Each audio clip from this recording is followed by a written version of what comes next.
اجازت جی گفتگو شروع کی جا سکتی؟ دور حاضر کی ایک انتہائی اہم ضرورت پہ میں آج کی گفتگو کرنا چاہتا ہوں۔ ایک بہت اہم باب جسے ہمارے منبر سے جب بھی بیان کیا گیا مصائب کی صورت میں کیا گیا،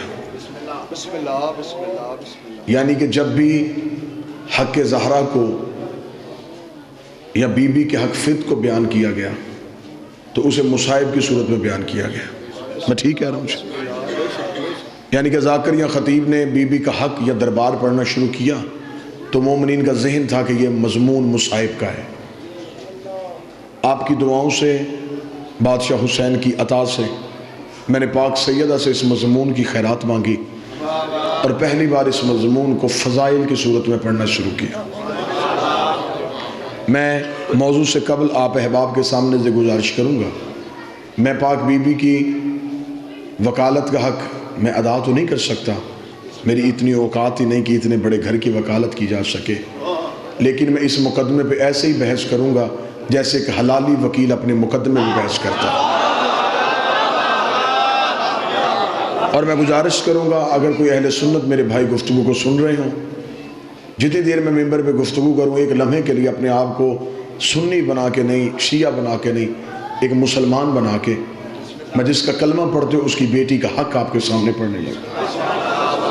جیسا کہ مجھ سے پہلے واجب الاحترام قابل صد احترام میرے برادر جناب شرائط صاحب نے بیان فرمایا، قتل حسین کی وجہوں میں سے ایک وجہ امام حسین علیہ السلام کے کربلا میں جو خنجر کربلا میں چلا یہ سقیفے میں تیز ہو چکا تھا۔ نبی کے جانے کے بعد ایک بہت عظیم تبدیلی، ایک بہت بڑی تبدیلی آئی رسول کے جانے کے بعد۔ رسول کے جانے کے بعد امت میں اور اہل بیت میں ایک جھگڑا ہوا۔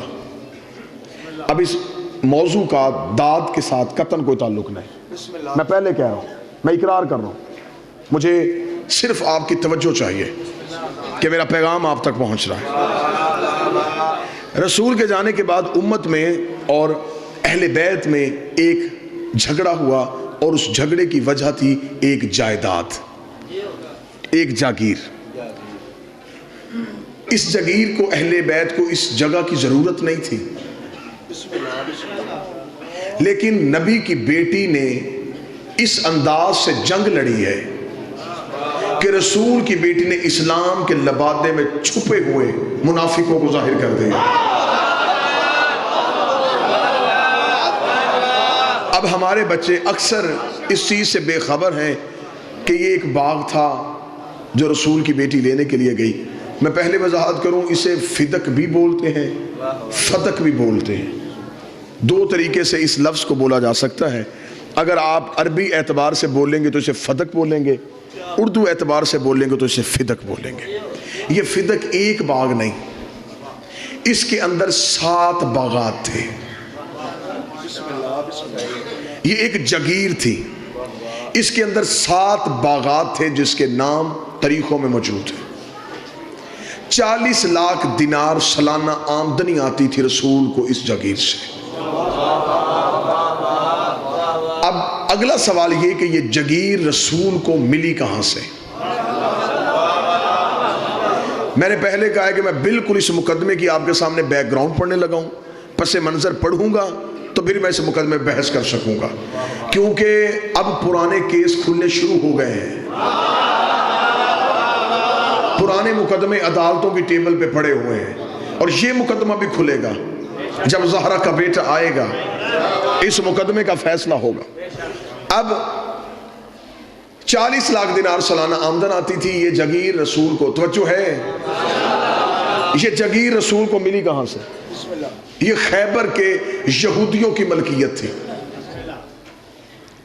پھر توجہ، یہ جگیر فتق خیبر کے یہودیوں کی ملکیت تھی۔ جب رسول نے علی کے ذریعے سے خیبر کو فتح کیا، قلعہ کموس پہ اسلام کا پرچم سر بلند کیا، مجھے اس ممبر کی عزت قسم میں باوضو ہوں، 2 سال کی محنت ہے اس 1 گھنٹے کے مضمون پہ۔ رسول نے جب قلعہ قابوس پہ اسلام کے پرچم کو بلند کیا تو خیبر کے یہودیوں نے اپنی شکست کا بدلہ لینے کے لیے جب بھی اس جگیر سے کوئی تجارت کے قافلے گزرتے یہ ان قافلوں کو روک مسلمانوں کو علیحدہ کرتے، پہچان کے مسلمانوں کو قتل کرتے۔ قافلے لوٹ کے قتل کرنا کافروں کی پرانی عادت ہے۔ قافلے روک کے پہچان کر کر کے مارنا، یہ خیبر کے کافروں سے چلا۔ یہ ان میں سے اس تجارت کے قافلے میں سے مسلمانوں کو نکالتے، جو جو مسلمان ہوتا اسے قتل کر دیتے۔ خبر مدینے پہنچتی گئی کہ خیبر کے یہودی اس شکست کا بدلہ لینے کے لیے وہاں پر مسلمانوں کو قتل عام کر رہے۔ دوسری بار خیبر میں رسول نے پھر علی کو بھیجا۔ مولا علی خیبر میں ایک بار نہیں، علی 2 بار آئے۔ جب دوسری بار مولا علی آئے تو مولا علی نے خیبر میں پہنچتے ہی یہودیوں کے عمائدین کو، عمرہ کو، ان کے علماء کو اکٹھا کیا۔ اکٹھا کر کے مولا علی نے خطبہ دیا۔ علی فرمایا دیکھو، اگر تو تم مرہب کے قتل کا بدلہ مسلمانوں کے قتل سے لے رہے ہو، میں علی آج تمہارے سامنے اس لیے آیا ہوں کہ مرہب کو مارا ہے میں نے، اگر بدلہ لینا ہے تو مجھ سے لو۔ اگر تم جنگ کرنا چاہتے ہو تو یہ سوچ کے آنا کہ ہاتھ بھی وہی ہے، تلوار بھی وہی ہے، میں علی تم سے لڑنے کے لیے تیار ہوں۔ لیکن دیکھو، آج میں مجاہد بن کے نہیں، مبلغ بن کے آیا ہوں۔ آج میں تمہیں تبلیغ اسلام کے لیے آیا ہوں کہ اب بھی مان جاؤ کہ مدینے والا رسول سچا ہے۔ اگر نہیں، اگر جنگ کرنا چاہتے ہو تو میں جنگ کرتا ہوں۔ انہوں نے مولا علی سے تھوڑا ہی وقت مانگا کہ ہمیں سوچنے کا وقت دیا جائے۔ انہوں نے اس مہلت میں سوچنے کے بعد علی سے کہا کہ اے علی، جو ہو چکا اس کی ہم معافی چاہتے ہیں، آئندہ اس علاقے میں مسلمانوں کا قتل نہیں ہوگا، لیکن جو ہم نے قتل کر چکا، جو ہم خون بہا چکے، ہم اس کی معافی کے ساتھ اس کا جزیہ دینا چاہتے ہیں۔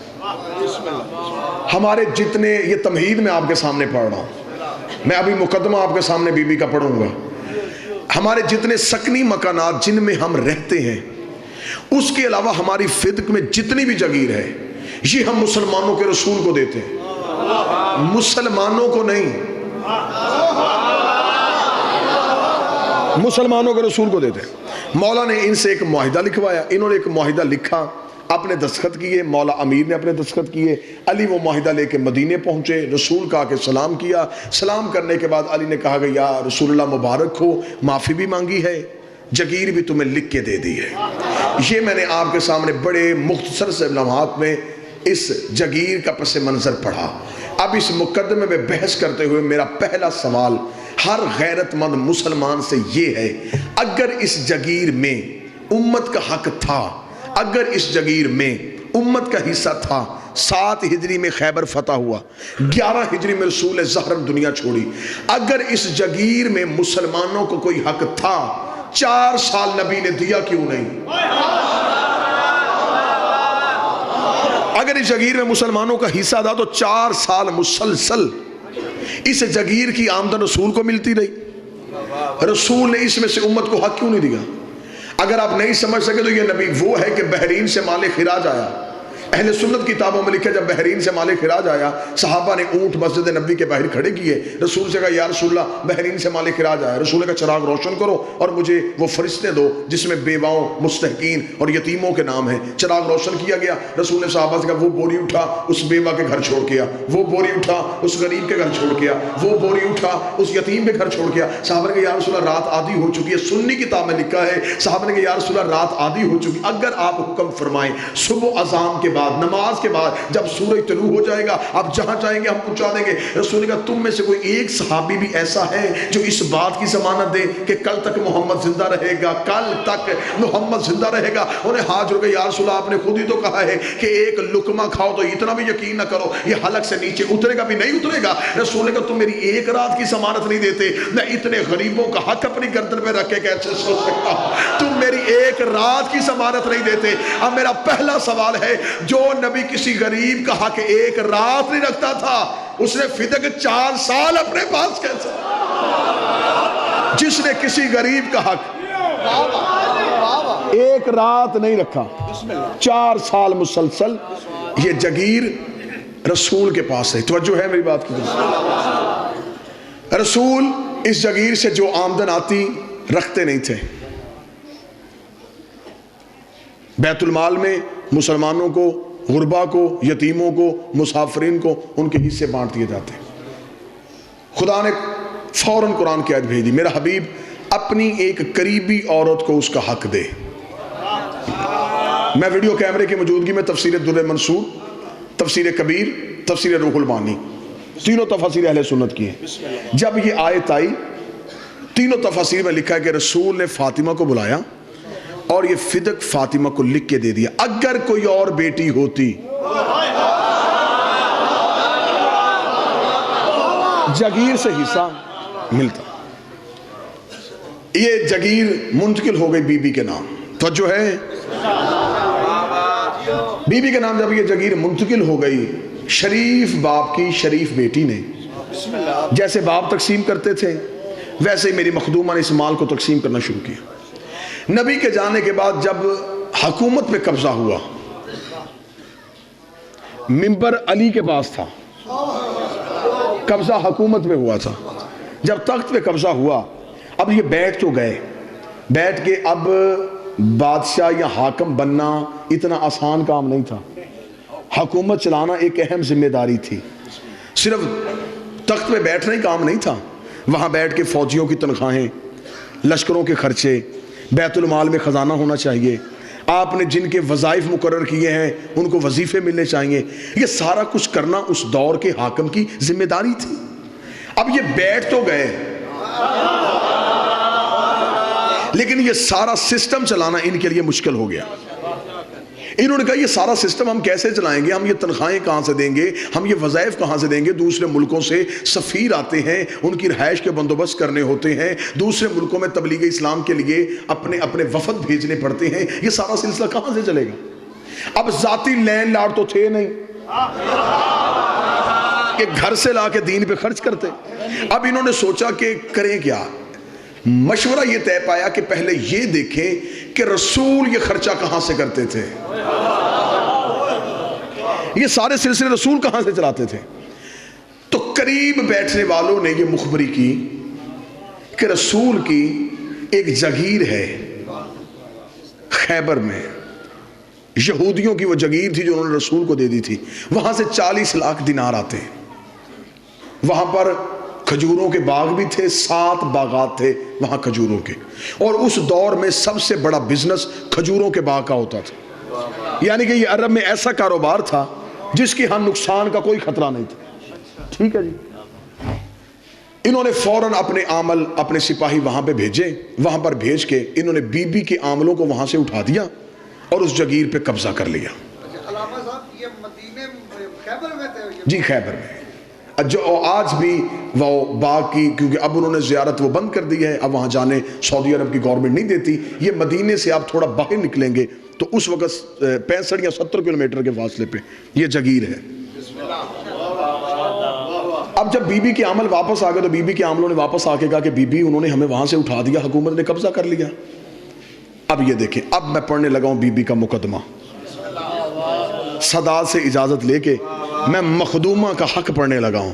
جب آ کے عاملوں نے اطلاع دی، جناب فضہ روایت کرتی ہیں کہ اس دن بی بی مکنا اوڑھ رہی تھی، چادر اوڑھ رہی تھی، اور اپنے منہ میں بی بی زبان سے آہستہ دھیمے لہجے میں کہہ رہی تھی، ہوشیار ہو جا، اب تیرے مقابلے پہ بطول آ رہی ہے. اور میں انتہائی ذمہ داری کے ساتھ ایک ایک لفظ ادا کر رہا ہوں. میں نے کہا 2 سال کی محنت ہے اس مضمون پہ، ایک ایک لفظ کی ذمہ داری ہے. جس دن بی بی دربار میں گئی ہیں حق لینے کے لیے، اس دن بی بی کے 2 دروازے تھے مسجد میں. ایک وہ جو گھر کے اندر سے مسجد میں کھلتا تھا، جو رسول نے سارے صحابہ کے بند کروائے تھے لیکن علی کا بند نہیں کروایا تھا، یہ وہ دروازہ. ایک دروازہ وہ ہے جو مرکزی گیٹ ہے مسجد کا. جس دن بی بی دربار میں آئی ہیں اس دن بی بی حجرے والے دروازے سے نہیں آئیں، جبکہ ہمیشہ بی بی رسول کے دور میں بھی جب بھی مسجد میں آتی تھی تو حجرے والے دروازے سے آتی تھی. آج بی بی حجرے والے دروازے سے نہیں، آج مرکزی دروازے سے آئی. حجرے والے دروازے سے میری مخدومہ اس لیے نہیں آئی کہ اگر حجرے والے دروازے سے آتی کل کو کوئی مسلمان یہ کہہ سکتا تھا کہ ہمیں تو پتہ ہی نہیں زہرا کب دربار میں آئی اور کب دربار سے چلی گئی. اس دن بی بی آئی ہے مرکزی دروازے سے, پہنچ گئی رسول کی بیٹی دربار میں. حاکم بیٹھا تھا تخت میں. میرا پہلا سوال ہے ہر غیرت مند مسلمان سے, آج بھی شرعی عدالت میں چلے جاؤ, پاکستان کی سپریم کورٹ میں شرعی عدالتوں میں جا کے آج بھی قوانین شرعیہ اٹھا کے دیکھو, آج بھی پاکستان کے قانون کے مطابق اگر فیصلہ کیا جائے زہرا پھر بھی جیت رہی ہے. آج پاکستان کے قوانین شرعیہ کے مطابق فیصلہ کیا جائے. میں سمجھا کے بات کروں گا, میں نے پہلے کہا تھا داد نہیں دینی, صرف سوچنا ہے اور توجہ فرمانی ہے. قوانین شرعی میں لکھا ہوا ہے کہ اگر کسی جگیر پہ قبضہ کرنے کے لیے مسلمان مجاہدین کا خون اور پسینہ بہے اور وہ جگیر مسلمان لے لیں, اس جگیر میں ہوتے ہیں 5 حصے. 4 ہوتے ہیں ان مجاہدین کے جنہوں نے جنگ کی, 5واں ہوتا ہے رسول کا. لیکن اگر کسی جگیر پہ قبضہ کرنے کے لیے نہ کسی کا خون بہاؤ نہ پسینہ, وہ صرف اسلام کو اسلام کے روب کی وجہ سے مل جائے, اسے کہتے ہیں مال فی. اس میں امت کا حق نہیں ہوتا, وہ صرف رسول کا حق ہوتا. اب اگر اس جگیر پہ کسی نے گھوڑا دوڑایا ہے پھر اس میں امت کا حق. دوسرا سوال, آج بھی پاکستان کی عدالتیں اس بات کی تائید فرمائیں گی سب سے بڑا بدنما دھبا جو آج تک اسلام کے چہرے پہ ہے جسے کوئی بھی مورخ نہیں مٹا سکا, کتنا بڑا ظلم ہوا تاریخ اسلام پہ, جس کے خلاف مقدمہ تھا وہی جج تھا.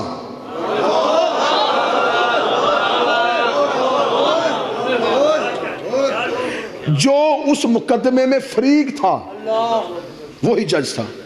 شریعت محمد کے مطابق حاکم وہ مقدمہ سننے کا اہل ہی نہیں تھا.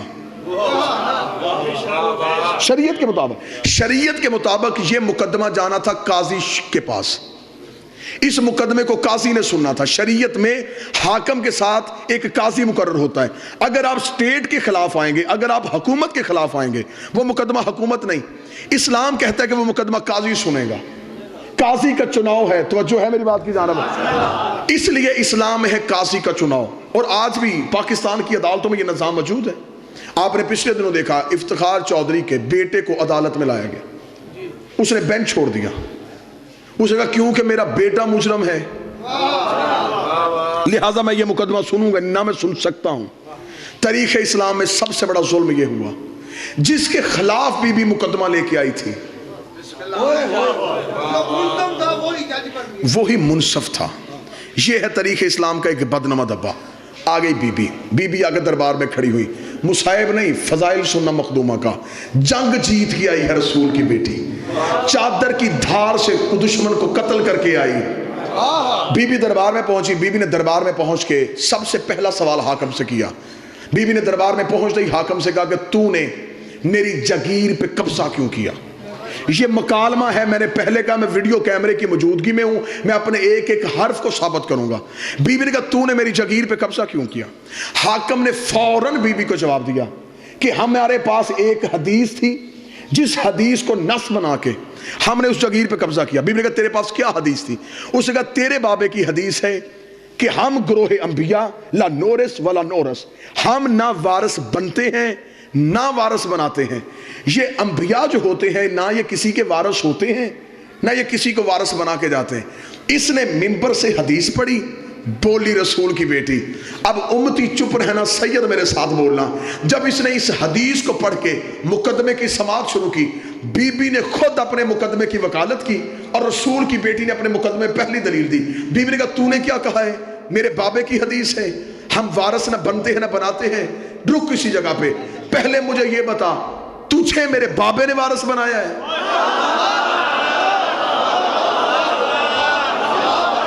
پہلے تو مجھے یہ بتا کہ تو جو وارث بنا ہے کیا تجھے میرے بابے نے بنایا ہے. اگر تجھے میرے بابے نے نامزد کیا ہے تو پھر تو خود ہی اپنی نس سے مکر گیا. تو نے ابھی کہا ہے کہ وہ کسی کو وارث نہیں بناتے.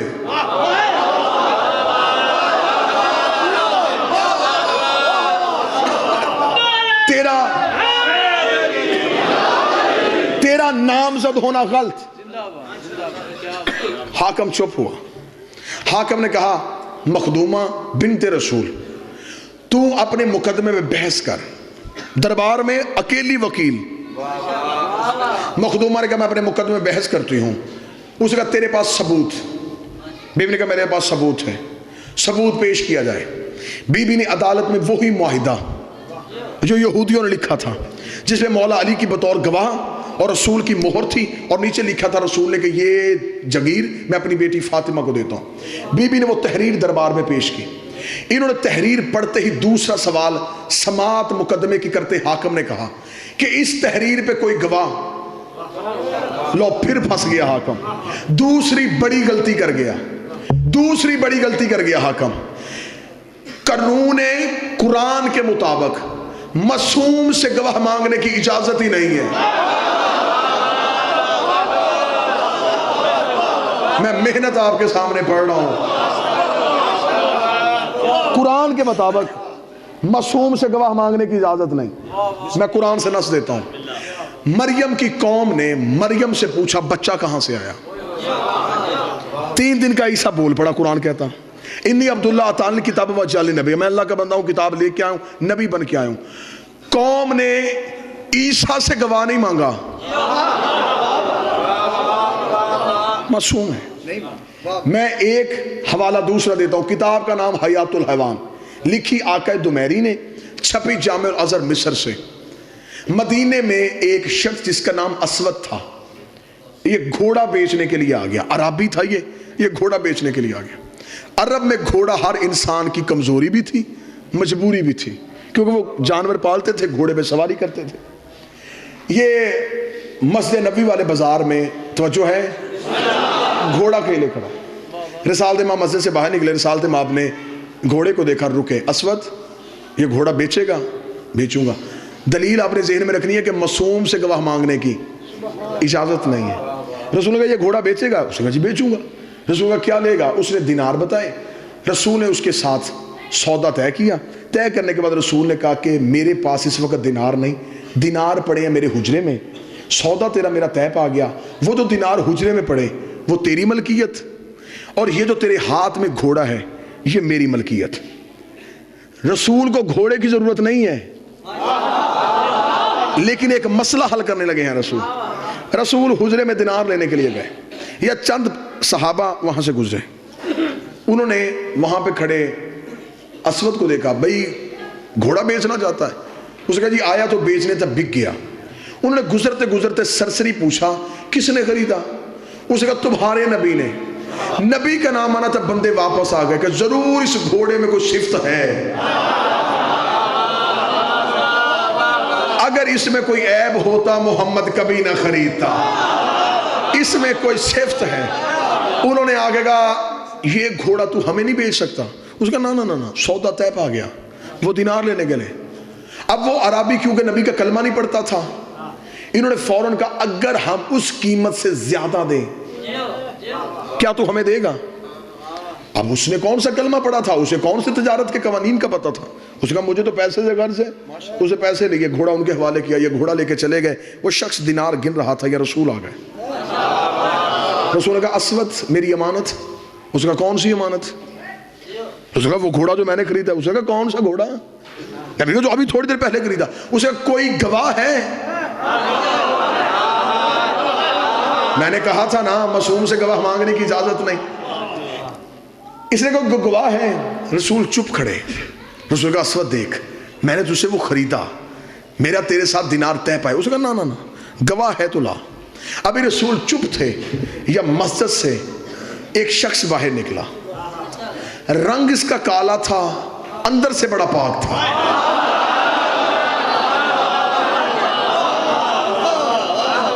یہاں اس کے ولایت علی کا نور تھا. آ کے بلال نبی کے قدموں پہ, سردار آپ کیوں بازار میں رکے ہیں؟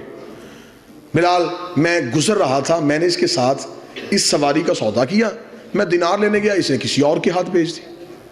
جب اتنا جملہ کہا بلال نے کہا کیوں, تو نے ایسا کیوں کیا؟ اس نے کہا تیرے نبی کے پاس گواہ کوئی نہیں, کوئی گواہ نہیں ہے کہ میں نے اس کے ساتھ سودا کیا.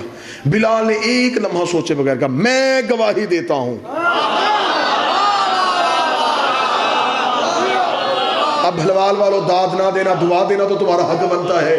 جب بلال نے کہا میں گواہی دیتا ہوں کہ گھوڑا میرے نبی نے خریدا ہے، اسود نے دیکھ کے کہا عبداللہ کا بیٹا میں نے تیرے کلمہ نہیں پڑھا، تیری عدالت کے میں نے قصے سنے ہیں، تیری صداقت کے میں نے منظر سنے ہیں، مجھے پتا ہے تو بات سچی کرتا ہے، فیصلہ حق پہ کرتا ہے. مجھے بول کے بتا جب تیرا اور میرا سودا ہو رہا تھا یہ تیرا حبشی غلام تو تھا ہی نہیں، اس نے گواہی کیسے دے دی؟ رسول نے اپنا چہرہ بلال کی طرف کہا بلال یہ بات تو سچ ہے، جب میرا اس کے ساتھ سودا ہوا تو تھا ہی نہیں، تو نے کیسے گواہی دی؟ بلال نے دونوں ہاتھ نبی کے قدموں پہ رکھ کے کہا تو نے کہا اللہ ہے میں نے دیکھا، تو نے کہا اللہ ہے میں نے دیکھا، تو نے کہا جنت ہے میں نے دیکھی، تیرے کہنے پہ نہ دیکھا اللہ مان لیا. یہ بھی تو نے کہا ہے کہ گھوڑا خریدا ہے، پھر تو نے خریدا. یہ ہے معصوم سے گواہ مانگنے کی اجازت نہیں. دربار میں معصومہ سے گواہ مانگا گیا، سننا مقدمہ، فضائل سننا میری سائن کے، میری آقا زادی کی فضیلت سننا. انہوں نے گواہ مانگا، بی بی نے گواہیاں دیں. بی بی نے کہا میرا بڑا بیٹا حسن میرا گواہ، میرا چھوٹا بیٹا حسین میرا گواہ، میرا شوہر علی میرا گواہ، اور میرے باپ کی کنیز ام ایمن میری گواہ. یہ 4 گواہیاں ہیں جو بی بی نے اپنے مقدمے میں دی ہیں. حاکم نے تھوڑی دیر مشیروں سے مشورہ کیا، بنت رسول کھڑی فیصلے کا انتظار کر رہی تھی. یہ دربار سے فیصلہ آ گیا. فیصلہ یہ آیا کہ ہم آپ کے مقدمے کو خارج کر رہے ہیں اس بنا پہ کہ آپ کا نصاب شہادت پورا نہیں. بی بی نے کہا میرا نصاب شہادت کیوں نہیں پورا؟ انہوں نے کہا اس لیے کہ آپ نے جو 4 گواہیاں دی ہیں ان میں پہلی گواہی ہے آپ کے شوہر علی کی. علی بحیثیت شوہر اس جگیر میں حصے دار ہے، لہٰذا یہ مالک ہے، اس کی گواہی نہیں. حسن حسین ہے بیٹے ہونے کی وجہ سے ان کا بھی اس جگیر میں حصہ ہے، لہٰذا ان کی گواہی بھی نہیں. چوتھی بچ گئی ایک گواہ ام ایمن. اور تیرے بابا کی حدیث ہے کہ اگر مرد ایک ہو عورتیں 2 ہونی چاہیے، اس کے ساتھ دوسری عورت نہیں، لہٰذا نصاب شہادت مکمل نہ ہونے کی وجہ سے ہم تیرے مقدمے کو خارج کرتے ہیں. زندگی قربان کرو بی بی تیری عزت میں. بی بی نے مقدمہ واپس لے لیا، گواہیاں نہیں بدلی. بحث سننا میری آقا زادی کے مقدمے کی پوری ذمہ داری کے ساتھ. بی بی نے مقدمہ واپس لیا، گواہیاں نہیں بدلی. جبکہ بی بی کے پاس گواہ تھے. بی بی جناب سلمان کو کھڑا کر سکتی تھی، حضرت ابو ذر کو پیش کر سکتی تھی، جناب کمبر، عمار، مقداد، عورتوں میں بی بی فضہ، اسما، ام الفضل، یہ سب موجود تھے. آقا زادی نے گواہیاں نہیں بدلی، مقدمہ واپس لے لیا. مقدمہ کیوں واپس لیا؟ جنگ سننا رسول کی بیٹی کی برقعے کے اندر کیسے لڑی ہے. اب شریعت کا مسئلہ ہے، جو کسی مومن کو جھوٹا کہے، مثلا کوئی بندہ کسی سچے مومن کو جھوٹ کی تہمت لگا دے، شریعت کہتی ہے یہ بن گیا ہے فاسق. اس نے مومن کو جھوٹا کہا ہے. اب فاسق کی سزا کیا ہے؟ شریعت سے پوچھو. فاسق کی سزا یہ ہے کہ فاسق نماز پڑھا نہیں سکتا، پڑھ سکتا ہے.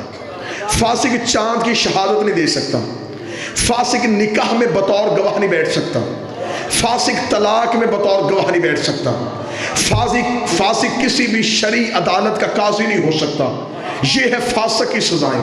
اگر کوئی کسی مومن کو جھوٹا کہے وہ بنتا ہے فاسق. قرآن ممبر پہ لے آؤ، میں زہرا کی وکالت گھڑے میں منہ دے کے نہیں، لاؤڈ سپیکر پہ کر رہا ہوں، یہاں جان تلی پہ رکھ کے، اور اس سانس پہ لعنت کرتا ہوں جس سانس میں 14 کی وکالت نہ ہو.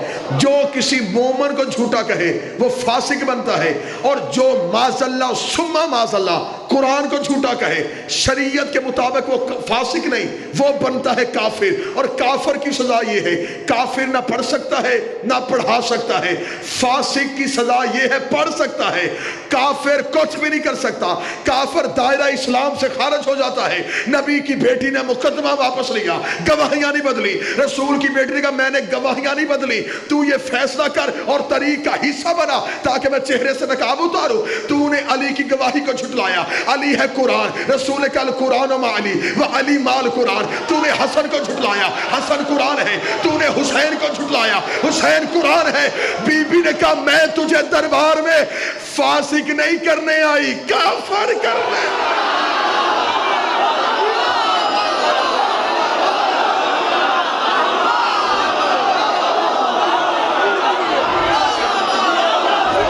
بسم اللہ. میں تجھے بسم اللہ یا رسول یا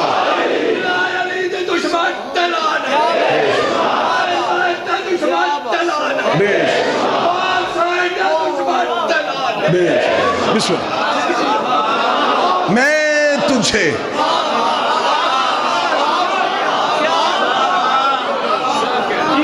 جو کام نبی نہیں کر سکا، زندگی ہوئے 1000 سال اس جملے واہ واہ کرتے رہے 1000 سال. پاک سید آپ کو زندگی عطا فرمائے. مخدومہ نے اصل چہرہ بے نقاب کیا. سننا مقدمہ سننا میری آقا زادی کا. بی بی نے مقدمہ واپس لیا. حکیم صاحب مقدمہ واپس لیتے ہی بی بی نے دوسرا مقدمہ دائر کیا. بی بی نے کہا یہ مقدمہ واپس ہو گیا، فیصلہ کر دیا تو نے فیصلہ. نہ فیصلہ نہ بدلنا، میں مقدمہ واپس لیتی ہوں. وہی کھڑے بی بی نے دوسرا مقدمہ دائر کر دیا. بی بی نے کہا تو ہے حاکم، میں ایک بیٹی بن کے باپ کا حق لینے آئی ہوں، باپ کا حق دے. حکومتیں پریشان ہو گئی، دربار میں لڑ رہی ہے محمد کی بیٹی، برقعے کے اندر لڑ رہی ہے رسول کی بیٹی. رسول کی بیٹی نے کہا حق دے. اس نے کہا توجہ، اس نے کہا حق میں نے تجھے کہا نہیں، میرے پاس حدیث ہے. چند قدم چلی، آگے چل کے کھڑی ہوئی. بی بی نے کہا اب بول کیا کہا تو نے. اس نے کہا میرے پاس حدیث ہے. بی بی نے کہا حدیث سنا. اس نے کہا تیرے بابا نے کہا تھا ہم گروہ انبیاء نہ وارث بنتے ہیں نہ وارث بناتے ہیں. مخدومہ چادر کے اندر سے بولی. بی بی نے کہا تو نے حدیث پڑھی ہے؟ میں قرآن کی آیت پڑھتی ہوں، میں قرآن پڑھتی ہوں. کون سی آیت؟ بی بی نے کہا بسم اللہ الرحمن الرحیم وَلِكُلْ جَعَلْنَا مَوَالِي تَرَكَ الْوَالِدَيْنَ وَالْأَقْرَبُونَ. جو کچھ ماں باپ چھوڑ کے جائیں اس میں رشتہ داروں اولاد کا حصہ ہوتا ہے. اس سے کہا میرے پاس حدیث ہے. بی بی نے کہا میں دوسری آیت پڑھ دیتی ہوں وَلِلرِّجَالِ نَصِيبٌ مِّمَّا تَرَكَ الْوَالِدَيْنَ وَالْأَقْرَبُونَ. جو کچھ ماں باپ چھوڑ کے جائے اس کا بیٹے کا حصہ ہوتا ہے. اس سے کہا میرے پاس حدیث ہے. بی بی نے کہا میں تیسری آیت پڑھ دیتی ہوں وَلِلنِّسَاءِ نَصِيبٌ مِّمَّا تَرَكَ الْوَالِدَيْنُ وَالْأَقْرَبُونَ. جو کچھ ماں باپ چھوڑ کے جائے اس میں عورت کا حق ہوتا ہے. اس سے کہا میرے پاس حدیث ہے. بی بی نے کہا میں چوتھی آیت پڑھ دیتے ہوں وَوَارَثَ سُلَيْمَانَ دَاؤُدَ. ہم نے نبی کو نبی کا وارث بنایا. اس نے کہا میرے پاس حدیث ہے. بی بی نے کہا میں پانچویں آیت پڑھ دیتی ہوں قُلْ أَسْأَلُكُمْ أَجْرًا إِلَّا الْمَوَدَّةَ فِي الْقُرْبَى. اگر میرا بابا اجر مانگ سکتا ہے میں بابے کا حق کیوں نہیں مانگ سکتی؟ بلوال والو شیعہ ہو سنی ہو تمہیں 14 کی عزت کا واسطہ میں زہرا کا حق بیان کر رہا ہوں. حاکم ایک حدیث پڑھتا گیا. بی بی بدل بدل کی آیتیں پڑھتی رہی، بدل بدل کی آیتیں پڑھتی رہی. 40 آیتیں جب محمد کی بیٹی نے دربار میں کھڑے ہو کے پڑھتی حاکم کے چہرے پہ موت کی زردی آ گئی. حاکم کا جسم کانپنا شروع ہو گیا. اس نے کہا زہرا میں حدیث پڑھتا ہوں تو جواب آیت میں کیوں دیتی ہے؟ حدیث کا جواب حدیث میں کیوں نہیں دیتی؟ اتنا جملہ کہنا تھا یا محمد نے چپ بس میں نے اتنا سننا تھا. تو وہی ہے جسے میرے بابے نے کہا تھا آ تجھے حدیث لکھ دو. تو نے کہا تھا قرآن کافی ہے. تو نے کہا تھا، تو نے کہا تھا.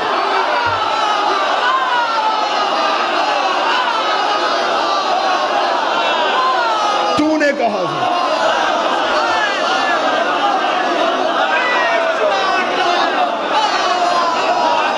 تو نے کہا تھا.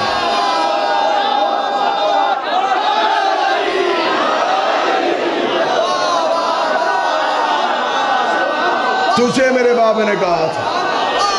بسم اللہ. تجھے میرے بابے نے کہا تھا میں تجھے حدیث لکھ. تو نے کہا تھا قرآن کافی. آج میں قرآن پڑھتی ہوں برداشت کیوں نہیں کرتا؟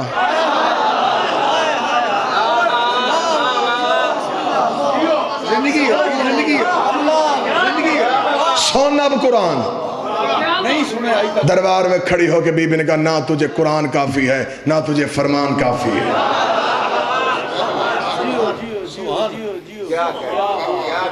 ہار کے نہیں جیت کے آئی ہے. منوا کے آئی ہے. جو کام جنگ میں نہیں ہو سکتا تھا منافق کے چہرے سے پردے ہٹا کے آئی ہے. زندگی اسے دینی ہے جس سے لی تھی. ہر چیز پہ سمجھوتا کر لینا یہ میرے بدے ہاتھ ہیں, کل کا ایک دن رہ گیا ہے, پھر زندگی آنے دے یا نہ آنے دے, یہ میرے بدے ہاتھ ہیں. زہرا کے دشمن پہ کبھی سمجھوتا نہ کرنا.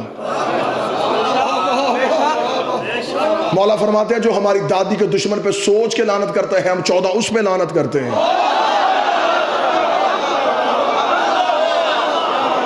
جو سوچ کے لعنت کرتا ہے